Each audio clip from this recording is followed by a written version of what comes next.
नमस्कार दोस्तों, स्वागत है आपका डीप नॉलेज में। आज मैं हाउस ऑफ सोल में इस माइंड की पावर के बारे में बात करना चाहता हूँ। हमारे सबकॉन्शियस माइंड का भी एक सबकॉन्शियस माइंड होता है और जब तक हम उसको एक्सेस नहीं कर पाते तब तक हमको आइडिया भी नहीं है कि इस ब्रेन की कैपेसिटी क्या क्या कर पाने की है।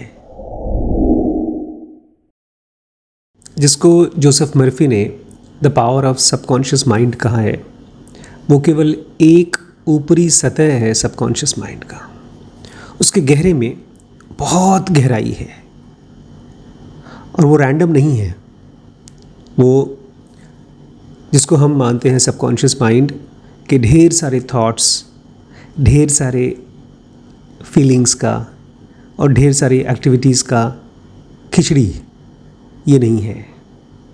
कचरा नहीं है हमारा सबकॉन्शियस माइंड। उसके पीछे बहुत एडवांस्ड साइंस है, बल्कि जितनी एडवांस्ड साइंस हम और आप आज जीते हैं, जानते हैं, उससे कहीं ज़्यादा एडवांस्ड है। इसीलिए आपको योग सीखना चाहिए, ज़ेन योग सीखना चाहिए। मेरे हिसाब से साइंस की योग अभी अगले 10, 15, 20 सालों में बहुत ज़्यादा गहरी हो जाएगी, बहुत ज़्यादा बढ़ेगी। केवल थियोरेटिकल प्रैक्टिसेस के लिए नहीं, केवल एक्सरसाइज के लिए नहीं, साइकोलॉजिकल एडवांस्ड प्रैक्टिसेस के लिए। क्योंकि एक तरफ मशीनें ताकतवर होती जा रही हैं, हम ही कर रहे हैं उनको ताकतवर, और दूसरी तरफ ये इम्पॉसिबल है कि मशीनों को ताकतवर बनाने वाला हमारा दिमाग भी और ज़्यादा गहरा और ज़्यादा समझदार ना हो। तो कैसे हो पाएगा? वो हमारी और आपकी गहरी समझ से हो पाएगा। एक छोटी सी कहानी बताना चाहता हूँ और वो कहानी सच है। कई 100 साल पहले प्रहलाद के पोते राजा बलि, बहुत ताकतवर इंसान, असुरों के देवता, और उनके गुरु थे गुरु शुक्राचार्य। तो उनके गुरु ने उनको आगाह कर दिया था, जब वो एक अश्वमेघ यज्ञ कर रहे थे। उस ज़माने में यज्ञ हुआ करता था जिसमें एक राजा अपने घोड़े को पूरे जाने देता था जहाँ जहाँ वो घोड़ा जाएगा, और वो सारी प्रॉपर्टीज़, वो सारी शहर, वो सारा लैंड मास राजा का हो जाता था। अगर किसी को लगता है कि वो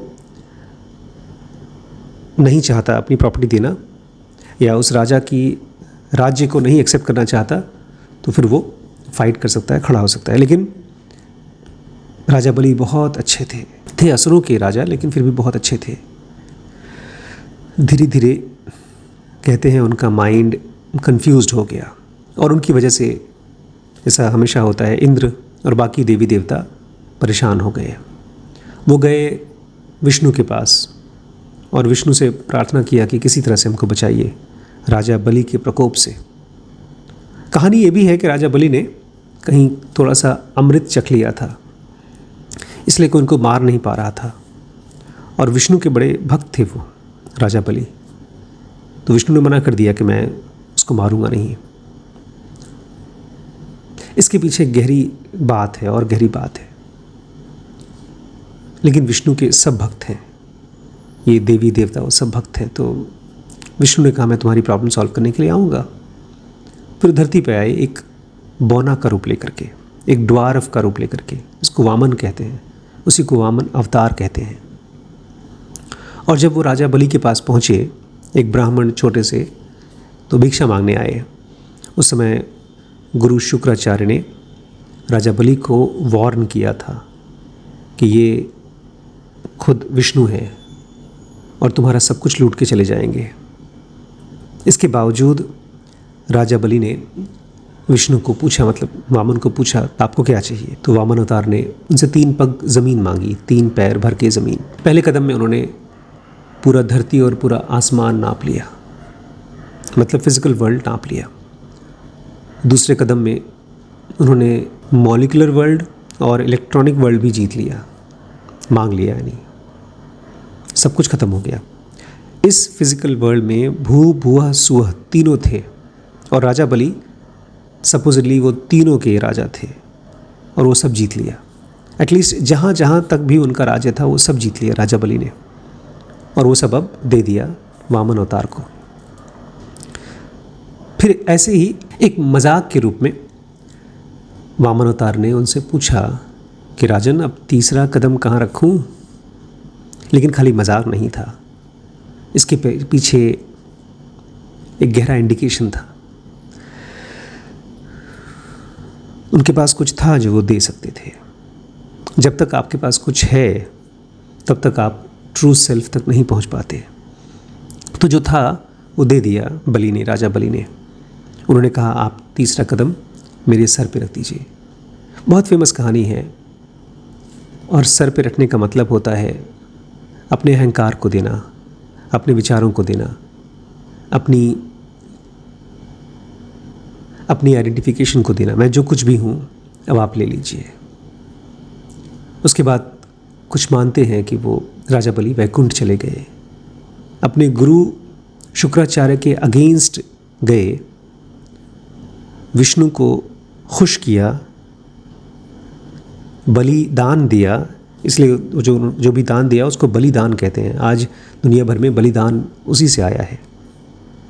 और वो चले गए वैकुंठ, उनको मुक्ति प्राप्त हो गई। वो वैकुंठ क्या है? ऑब्वियसली वो फिजिकल वर्ल्ड नहीं है।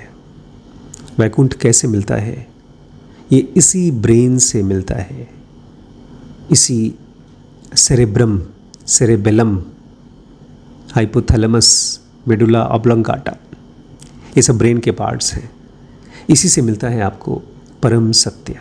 लेकिन उसके पहले आपको कुछ थियरी समझनी होगी, कुछ एजम्पशंस समझने होंगे। अपने माइंड को, अपने थॉट्स को विचार करने के लिए कुछ ऐसी बातें जो नॉर्मली वो सोच नहीं पाता, देना होगा। सबसे पहली बात, मुझे लगता है अब तक हमारे कुछ फ्रेंड्स जो हमको रेगुलरली सुन रहे हैं, हाउस ऑफ सोल देख रहे हैं, उनके लिए तो कुछ हमारे फ्रेंड्स जो जनोगा स्टूडेंट्स हैं, उनको ये तो भरोसा हो ही गया होगा, कम से कम ये एजम्पशन तो हो ही गया होगा कि हमारे अंदर में एक डिवाइन फ्रैगमेंट है। अब दूसरी बात, डिवाइन फ्रैगमेंट की इनर वाइब्रेशन वो इतनी ज़्यादा है, ख़ास तौर से इमेंस डिवाइन फ्रैगमेंट्स की, मतलब जो बहुत बड़े बड़े डिवाइन फ्रैगमेंट्स हैं। ये वो डिवाइन फ्रैगमेंट्स हैं जो जब एग्जिस्टेंस में आते हैं, इस फिज़िकल वर्ल्ड में आते हैं, तो ब्रह्मांड बनते हैं, यूनिवर्स बनते हैं, या तो बड़े बड़े सितारे बनते हैं। इनकी इनर वाइब्रेशन इतनी ज़्यादा है, इनका इनहेरेंट मूवमेंट, डिवाइन फ्रैगमेंट का अंदर का मूवमेंट इतनी हाई स्पीड का है कि इनकी वजह से एक सेकेंडरी फोर्स फील्ड क्रिएट होता है। सेकेंडरी फोर्स फील्ड, इसको समझने के लिए आपको थोड़ी सी फिज़िक्स जाननी होगी। जब एक तार में से बिजली दौड़ती है तो उसके आसपास में भी एक फोर्स फील्ड क्रिएट हो जाती है। जब एक चुंबक में मैग्नेटिज्म होता है, चुंबकीय शक्ति होती है, तो उसके आसपास में एक सेकेंडरी फोर्स फील्ड क्रिएट हो जाती है। ये तो फिजिकल वर्ल्ड की फोर्स फील्ड है, लेकिन हम बात कर रहे हैं डिवाइन फ्रैगमेंट के अंदर में इतनी ज़्यादा स्पीड है, उसकी वाइब्रेशन इतनी ज़्यादा है कि उसकी वजह से एक सेकेंडरी फोर्स फील्ड बन जाता है। इसको हम लोग जन यूनिवर्स में एक ख़ास नाम से पुकारते हैं। मैं उसको पुकारता हूँ FSFF, first secondary force field. अगर सेकेंडरी फोर्स फील्ड है तो इसका मतलब कोई प्राइमरी फोर्स फील्ड भी होगा। मेरे ख्याल से आपने अगर जनोगा में पढ़ा हो तो हमने primary unique original force field पढ़ा है, PUOFF। वो एकदम अलग है, प्राइमरी यूनिक फोर्स फील्ड एकदम अलग है, और ये सेकेंडरी फोर्स फील्ड एकदम अलग है। अगर इन दोनों को कंपेयर किया जाए तो इन दोनों का डिफरेंस है जैसे रात और दिन, जैसे आग और पानी, जैसे काला और सफ़ेद। इसके बारे में मैं अभी और बात करूँगा।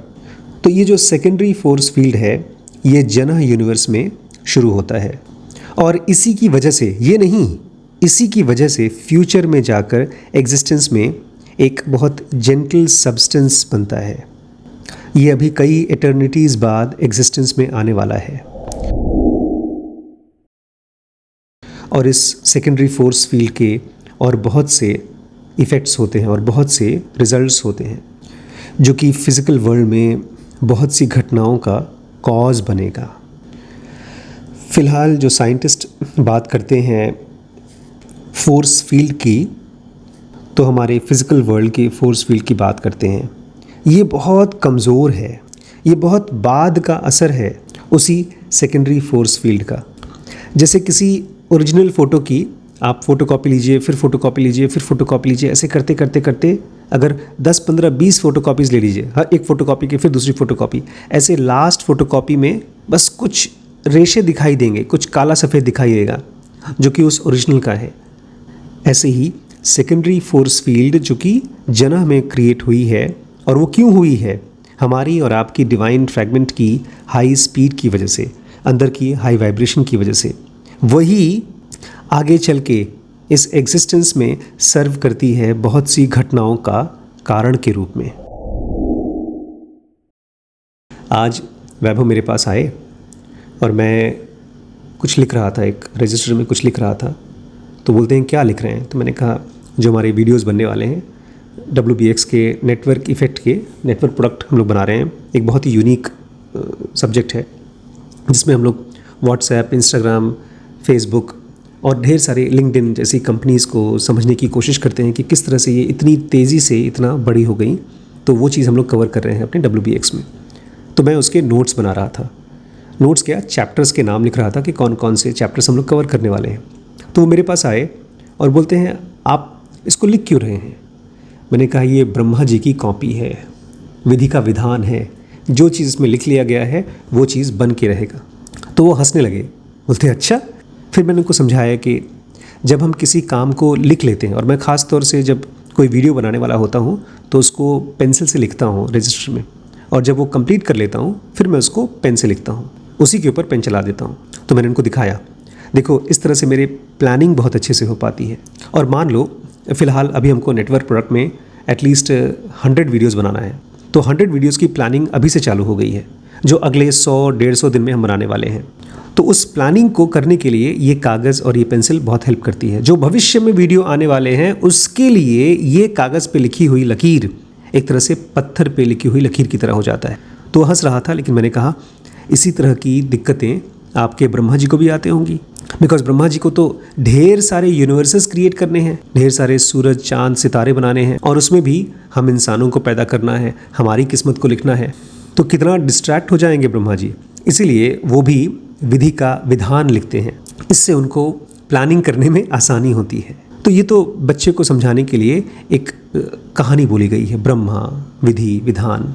बट सच पूछिए तो जो भी ये सेकेंडरी फोर्स फील्ड है, ये फ्यूचर में एग्जिस्टेंस में बहुत सी चीज़ों को होने के लिए एक कारण बनता है।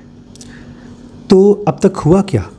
अब तक ये हुआ कि तपह, जो कि डिवाइन होलनेस है, जो ढेर सारी फ्रैगमेंटेशंस होने के बावजूद भी अपने आप में कंप्लीट है, उसने बहुत सटल तरीके से काम करना शुरू कर दिया फ्यूचर के एग्जिस्टेंस के लिए, जो भी ये भूभुसुवह दुनिया आने वाली है उसके लिए।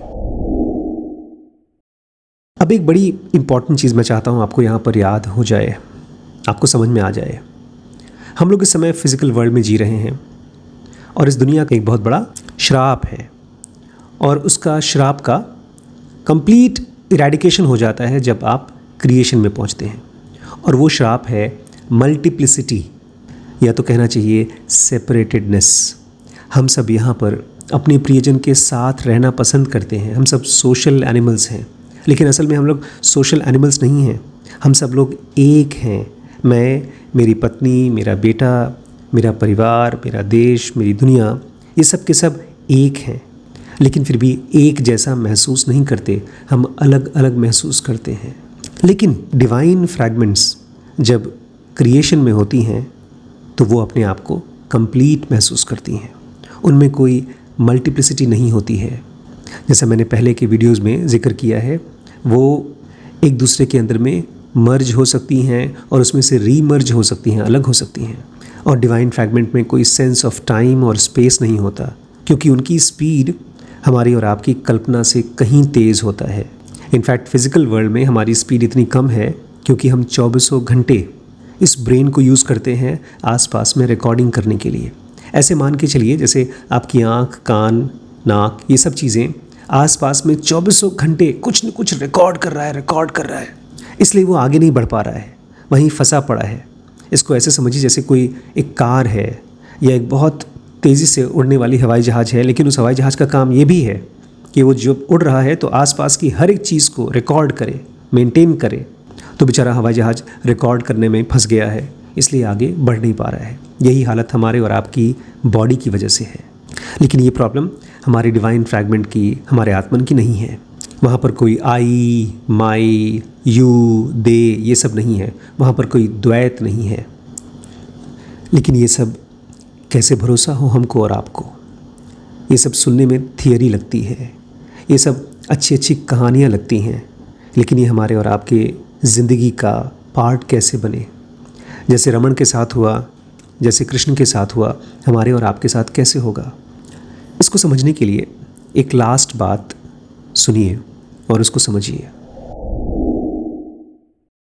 हमारी डिवाइन फ्रैगमेंट का पूरा स्ट्रैंड, पूरा स्ट्रक्चर इतना अलग है हमारे इस फिज़िकल बॉडी से, उसका स्वरूप इतना अलग है कि ये ब्रेन उस चीज़ को ग्रास्प भी नहीं कर पाता। जब इसको ये बातें बताई जाती हैं तो समझ नहीं पाता। मैं यहाँ पर भी एक छोटा सा एग्जाम्पल आज रोक करके बताना चाहता हूँ। हमारे यहाँ आजकल मेरा छोटे भाई का बेटा देवांश यहाँ पर आया हुआ है और मैंने उसको कहा था थोड़ी सी मैथमेटिक्स पढ़ ले। तो वो अलजेब्रा पढ़ रहा था और उसमें x to the power 2, y to the power 3 ऐसे कुछ कुछ करके लिख के लाया था। तो मैंने पूछा ये क्या लिखा है? तो उसने कहा बस जो होमवर्क मिला था स्कूल का मैंने कर लिया। मैंने कहा लेकिन इसका पर्पज़ क्या है? ये जो x, y, z लिखा है इसका काम क्या है? इससे कौन सा फ़ायदा होगा? तो थोड़ा कंफ्यूज हो गया। उसने कहा मुझे पता नहीं, बट स्कूल में होमवर्क मिला था मैंने कर लिया। फिर मैंने उसको पूछा अच्छा इस चैप्टर का नाम क्या है? तो उसने कहा एक्सपोनेंट एंड पावर। तब मैंने उसको कहा एक काम करो, तुम एक्सपोनेंट के ऊपर कुछ वीडियो देखो। उसको अभी भी समझ में नहीं आया था कि ये सारी कैलकुलस किसी काम में आती हैं। मैंने उसको बताया जब रॉकेट्स आसमान में भेजे जाते हैं या कोई बहुत मुश्किल सॉफ्टवेयर बनाया जाता है तो उसमें कैलकुलस का इस्तेमाल होता है, अलजेब्रा का इस्तेमाल होता है। और वो अमेज्ड हो गया था, बहुत खुश हो गया था। तो उसका ब्रेन x, y, z 1, 2, 3 इस तरह के शब्दों से बहुत एडवांस्ड चीज़ों को समझ पा रहा था। हमारा ब्रेन भी इस डिवाइन फ्रैगमेंट की स्पीड और उसके आसपास की एनर्जीज़ को ग्रैस्प नहीं कर पाता। लेकिन ऐसा इम्पॉसिबल नहीं है, वो कर सकेगा, क्योंकि ये सारी की सारी चीज़ें कहानी नहीं, ये सच्ची हैं, ये फैक्ट हैं। और उसको करने के लिए हमें क्रिएशन में जाना होगा, और वो भी एक बार नहीं, कई बार, सैकड़ों हज़ारों बार। और इसको करने के लिए हम अकेले नहीं कर पाएंगे, हमें एक एक्सपर्ट गाइड चाहिए, एक गुरु चाहिए, और वो गुरु भी हमारे साथ ही होना चाहिए 2400 घंटे। और जब हम जाते हैं क्रिएशन में, उस समय हमें अपनी शरीर, अपना मन, अपनी सेंसेस ये सब यहीं छोड़ के जाना होगा, इसी बॉडी में, इसी फिज़िकल वर्ल्ड में, क्योंकि जनह यूनिवर्स में ये सब जाना अलाउड नहीं है। अगर ये वहाँ एंटर करते हैं तो पूरी तरह से डिसइंटीग्रेट हो जाएंगे, ख़त्म हो जाएंगे। और यही पर्पज़ है योग का। जब आप सुनते हैं यम, नियम, आसन, प्राणायाम, प्रत्याहार, धारणा, ध्यान, समाधि, तो प्रत्याहार की स्टेज के बाद से आप फिज़िकल बॉडी छोड़ करके निकल सकते हैं, ट्रैवल कर सकते हैं। लेकिन उस स्टेज में आपके साथ आपके गुरु होते हैं। आप भले मेरी आवाज़ सुन लें, मुझसे पर्सनली मिल लें या किसी भी रिस्पेक्टेड गुरु से मिल लें, लेकिन आपका गुरु आपके अंदर ही होगा, जो आपके साथ क्रिएशन में जाएगा, जन्म में जाएगा, और एक बार नहीं कई बार जाएगा, क्योंकि यही इस एडवांस्ड साइंस योगा का पर्पज़ है और यही इस ब्रेन का पर्पज़ है। जब मैं कहता हूँ हमारे पास एक सबकॉन्शियस माइंड है, उस सबकॉन्शियस माइंड का भी एक सबकॉन्शियस माइंड है और वो बहुत ताकतवर है, बहुत इंटेलिजेंट है। तो उसके लिए क्या कर सकते हैं आप एक काम कर सकते हैं, 2400 घंटे इसको जितना हो सके उतना लीस्ट डिस्टर्ब्ड स्टेट में रखें, और जो भी डिस्टर्बेंसेस हो रही हैं उसको ध्यान से देखें आप किन किन चीज़ों में डिस्ट्रैक्टेड हैं, क्योंकि आपकी डिस्टर्बेंस एक तरह से आपकी डिस्ट्रैक्शन है, और उनसे अपने आप को अलग करते जाएं। कैसे अलग करेंगे मैं डिटेल में बात कर रहा हूँ ज़ूनो का एडवांस में। अगर आप जानना चाहते हैं तो आप मोस्ट इनवाइटेड हैं उस कोर्स को ज्वाइन करने के लिए। मैं फिर से याद दिला दूं आपको कि कोई फ़ीस की बाउंडेशन नहीं है। मैं इस कोर्स को फ़ीस के लिए नहीं कर रहा हूं, पैसे के लिए नहीं करवा रहा हूं। आप सब इनवाइटेड हैं अपने बजट से इसको ज्वाइन करने के लिए। और इसके अलावा भी अगर आप फाइनेंशियली कंस्ट्रेंड हैं, लिमिटेड हैं, तो आप WBX ज्वाइन करिए। बहुत जल्दी हम लोग एक ऐसी टीम बनाने वाले हैं जो बिज़नेस को एक अलग ही तरीके से समझेगी और दुनिया को समझाएगी। उसके लिए आप सब WBX में मोस्ट इनवाइटेड हैं। डीप नॉलेज नाम का ऐप है, उसको डाउनलोड कर लीजिए और ये व्हाट्सएप का नंबर है, इस पर कॉन्टैक्ट करिए और फटाफट अपना कोर्स स्टार्ट करिए। एक भी सेकंड बर्बाद मत करिए, क्योंकि आपके ब्रेन की जो अल्टीमेट पावर है आप इसकी कल्पना में नहीं कर सकते, इमेजिनेशन में नहीं कर सकते। और इसके लिए कोई बहुत हाई फाई पढ़ाई नहीं करनी है। इसकी प्रैक्टिसेस बहुत सिंपल हैं, लेकिन रेगुलरली करना पड़ेगा। मैं पिछले 6-7 साल से अपने कुछ स्टूडेंट्स के साथ काम कर रहा हूँ और उनको रिजल्ट भी मिल रहा है। इसलिए आप भी एक भी सेकंड बर्बाद मत करिए। थैंक यू दोस्तों।